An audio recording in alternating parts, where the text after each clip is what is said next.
जय हिंद। तो मैं डीके यादव का फिर से डीके कैंपस में स्वागत करता हूं। कैसे हैं आप लोग? वैसे ही शानदार, जानदार और जबरदस्त तो आप रहती हैं।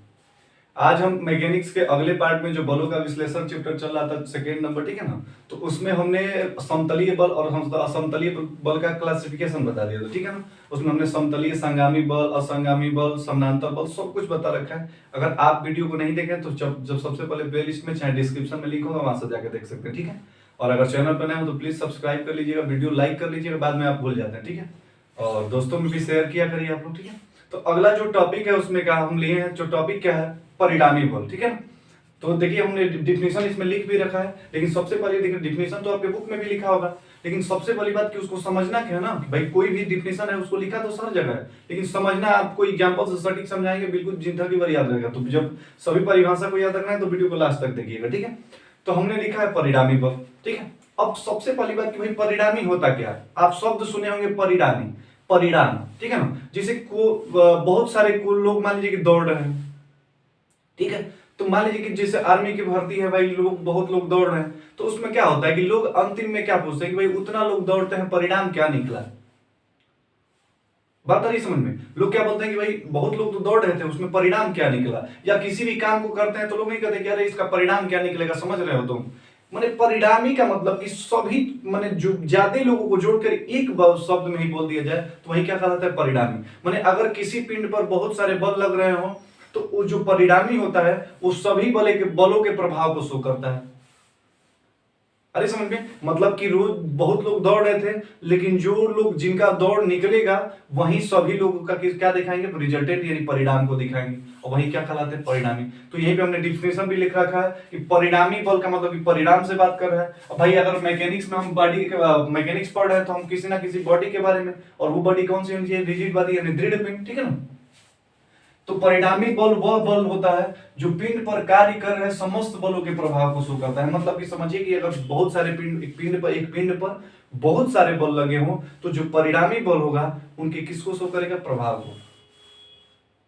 आ रही समझ में? तो यही क्या कहलाता है, परिणामी बल कहलाता है। अब हमने अगला जो टॉपिक लिया है वो साम्यावस्था। देखिए साम्यावस्था का मतलब होता है ना कि स्थिर अवस्था के बारे में बोला जाता है, ठीक है ना। अब स्थिर अवस्था, भाई साम्यावस्था का मतलब दो प्रकार की भी हो सकती है, एक स्थैतिक साम्यावस्था होती है, एक गतिक साम्यावस्था होता है। दोनों के बारे में हम जानेंगे। देखिए साम्यावस्था का मतलब होता है ना कि अगर किसी पिंड पर अगर सभी बलों का प्रभाव शून्य हो जाए, जैसे समझिएगा मान लीजिए कि इस बोर्ड के पीछे एक दीवार है, ठीक है। अगर इस दीवार को हम अगर दबाना चाहें, मान लीजिए कि दीवार को अगर इसे दबाना चाहें तो क्या दीवार दबेगी? मान लीजिए हम अकेले दबा रहे हैं, 5 लोग मिल करके भी दबाएंगे तो क्या दीवार दबेगी? अरे बस में इसका मतलब कि आप कह सकते हैं कि भाई जितना इस पर बल लगाया जा रहा है ना, सबका प्रभाव क्या हो जा रहा है, शून्य हो जा रहा है, सब प्रभाव नष्ट हो जा रहा है। तो इस प्रकार ये पिंड क्या होगा, साम्यावस्था में, दीवार क्या होगी, साम्यावस्था में कहलाएगी। साम्यावस्था का मतलब जैसे है, हिल डुल नहीं रहा है, वही उसका क्या कहलाता है, साम्यावस्था। तो साम्यावस्था का हमने डिफिनेशन भी लिख रखा है कि किसी पिंड पर कार्य कर रहे समस्त बलों का प्रभाव शून्य हो जाए, मतलब जितना बल लग रहे हैं अगर उनका प्रभाव शून्य हो जाए तो उस प्रकार की अवस्था को क्या बोलते हैं, साम्यावस्था। देखिए जो पिंड पर कार्य करे समस्त बलों के प्रभाव के बराबर होता है, सॉरी, समस्त बलों का प्रभाव शून्य हो तो पिंड किस अवस्था में कहलाता है, साम्यावस्था में।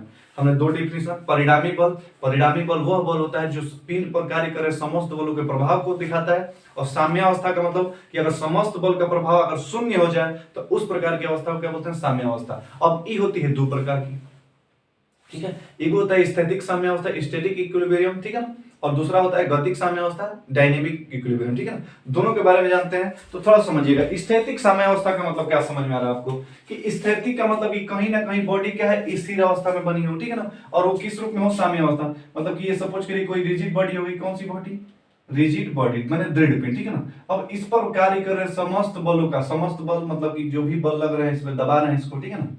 अगर इसके पिंड के साइज और शेप में कोई परिवर्तन नहीं हो रहा है, इसका मतलब कि इसका प्रभाव क्या है, इस पे शून्य है, तो और पिंड किस अवस्था में हो, स्थिर अवस्था में हो, तो इस प्रकार की साम्यावस्था को स्थैतिक साम्यावस्था। मतलब कि स्थिर अवस्था में जो साम्यावस्था होती है, जो इक्विलिब्रियम होती है, उसको स्थैतिक साम्यावस्था। और रही बात की दूसरी हमने लिखा है गतिक साम्यावस्था, ठीक है। तो गतिक साम्यावस्था का मतलब समझ में आ रहा है कि देखिएगा इसका डिफिनेशन क्या हो जाएगा कि अगर गति का मतलब है कि गति में कहीं ना कहीं वस्तु होनी चाहिए, तो गतिक साम्यावस्था का मतलब कि अगर कोई पिंड, मान लीजिए कि बॉडी है चाहे कोई भी पिंड है, अगर वो गति की अवस्था में है तो उस पर अगर कार्य कर रहे समस्त बलों का प्रभाव शून्य हो तो उस प्रकार की अवस्था को क्या बोलेंगे, गतिक साम्यावस्था। अब आप कहेंगे भाई इसका एग्जाम्पल क्या होता है, ठीक है, तो आप समझिएगा, मान लीजिए कि कोनो गाड़ी चल रही है, गाड़ी, समझ रहे हैं? देखिएगा, ये गाड़ी मान लीजिए कोई, चलिए आप गाड़ी हम बना नहीं पाएंगे, मान लीजिए कि कौन सा ये कोई ट्रक है, ठीक है, ये मान लीजिए कि ड्राइवर यहाँ पे हैंडल बैठा है, ठीक, अब समझिए, और ये गाड़ी किस अवस्था में है? गति अवस्था में, मतलब कि चल रही है गति अवस्था में, ठीक है। अब अगर ये मान लीजिए गाड़ी चल रही है, अब इधर से पीछे से क्या करने लगे कि लोग धकेलने लगे, क्या करे, पीछे से लोग मान लीजिए कि एगो 5 किलोमीटर की बल से, और एगो किस न्यूटन से? 10 किलोमीटर से। इधर से क्या किए कि दो लोग इस गाड़ी को क्या करने लगे? धकेलने लगे, ठीक। और इधर से एक लोग क्या किए कि मान लीजिए कि ये जब इधर की तरफ इधर ढकेल रहे हैं, तब तक नहीं आएगा, मिल करके दूसरा बलवान आदमी अगर 15 किलोमीटर से धकेलने लगे। समझिएगा, गति, गाड़ी क्या है? गति की अवस्था में। हेने से दो आदमी मिलकर 5 किलोमीटर और 10 किलोमीटर से ढकेल रहे हैं, आगे हेने तीसरा का क्या आ गया? 15 किलोमीटर से आगे धकेल। क्या इस बॉडी के गति में अध्ययन, गाड़ी की गति में अध्ययन, कुछ गति में अंतर पड़ेगा? अरे समझ में? तो ये पिंड गति की अवस्था में भी है, गाड़ी गति की अवस्था में भी है, लेकिन इस पे जो बल कार्य करे उनका प्रभाव क्या है? शून्य है। भाई 15 न्यूटन हेनियो से लग रहा है, 15 हेनियो से लिया, दोनों मिलकर क्या करेंगे? प्रभाव अपना खत्म कर लेंगे। तो गाड़ी साम्य अवस्था में रहेगी कि नहीं रहेगी? गति की अवस्था में भी है और साम्य अवस्था में भी है। तो इस प्रकार की अवस्था को क्या बोलते हैं? गतिक साम्य अवस्था। स्थैतिक साम्य अवस्था किसको बोलेंगे? अगर कोई भी पिंड है, कोई भी रिजिड बॉडी है, अगर वो किस अवस्था में हो? स्थिर अवस्था में हो, तो उस पर जो फोर्स कार्य कर रहे होंगे उनका अगर प्रभाव शून्य है तो वो क्या कहलाती है? स्थैतिक साम्य अवस्था। अगर कोई बॉडी गति की अवस्था में है और उस पर कार्य कर रहे समस्त बलों का प्रभाव अगर शून्य हो जाए तो वो वाली अवस्था क्या कहलाती है? गतिक साम्य अवस्था, ठीक है। और अगला हमने हेडिंग लिख रखा है साम्यक बल। अब साम्यक बल को हम अंग्रेजी में इक्विलिब्रियम फोर्स बोलते हैं। देखिएगा, नाम तीनों का सेम सेम लग रहा है, साम्य अवस्था, साम्यक बल, माने कहीं ना कहीं इसमें भी स्थिरता की बात आएगी। अब देखिएगा, अभी तक तो प्रभाव शून्य था तो वो साम्य अवस्था कहला रही थी, लेकिन जीवन बलवा प्रभाव को शून्य करेगा वही उसका क्या कहलाता है? साम्यक बल कहलाता है। जैसे समझिएगा कि हेने से 5 किलोमीटर और 10 किलोमीटर मिलकर धकेल रहे थे, तो इन दोनों को जो, इन दोनों बलों का जो प्रभाव खत्म किया है वो कौन खत्म किया है? 15 किलोमीटर। तो जो 15 किलो न्यूटन है ये इन दोनों बलों का क्या कहलाएगा? साम्यक बल। माने जीवन बल पिंड को साम्य अवस्था में लाता है, वही क्या कहलाता है? साम्यक बल कहलाता है। यानी इसका डेफिनेशन क्या हो जाएगा कि यदि किसी पिंड पर बहुत सारे बल कार्य कर रहे हो तो जो इनका एक साम्यक बल होता है वो सभी बलों के साथ मिलकर उस पिंड को क्या करता है? साम्य अवस्था में लाने की कोशिश करता है। यही डेफिनेशन लिखा गया है कि साम्यक बल वह बल होता है जो पिंड पर कार्य करे अन्य बलों के साथ मिलकर के, माने कि ये अकेला नहीं साम्यक बल कहलाएगा, ठीक है ना, अन्य बलों के साथ मिलकर के पिंड को किस अवस्था में लाता है? साम्य अवस्था में लाता है।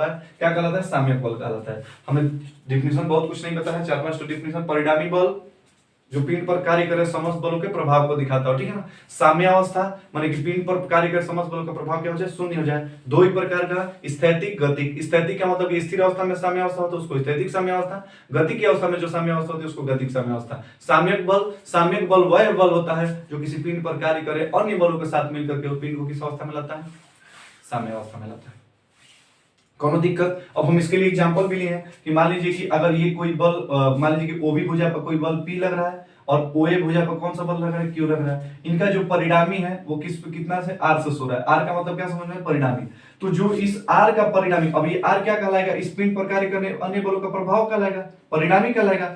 अब इस R को अगर हम इसका साम्यक बल लिखना चाहें तो बताइएगा इसी के बराबर, जैसे मान लीजिए 5 और 10 को जोड़े तो कितना था? 15। अब जो साम्यक बल था इसी के परिणाम के बराबर था कि नहीं? लेकिन इन दोनों के विपरीत दिशा में था। ये इधर की तरफ, इधर से इधर की तरफ लग रहे थे, लेकिन ये अब किधर की तरफ लग रहा है? इधर की तरफ, ठीक है ना। इसका मतलब जो परिणामी होगा अगर इधर की तरफ लग रहा है तो जो इसका साम्यक बल होगा इसी की क्रिया रेखा पर R डैश होगा और ये R डैश क्या कहलाएगा? साम्यक बल कहलाएगा, इक्विलिब्रियम फोर्स, ठीक है ना। और R का जो मान होगा, जो परिणामी का मान होगा वो किसके बराबर होगा? R डैश, तभी ये इसका क्या कहलाएगा? साम्यक बल। आप समझ सकते हैं 15 का मान 15 के बराबर है कि नहीं है, ठीक है।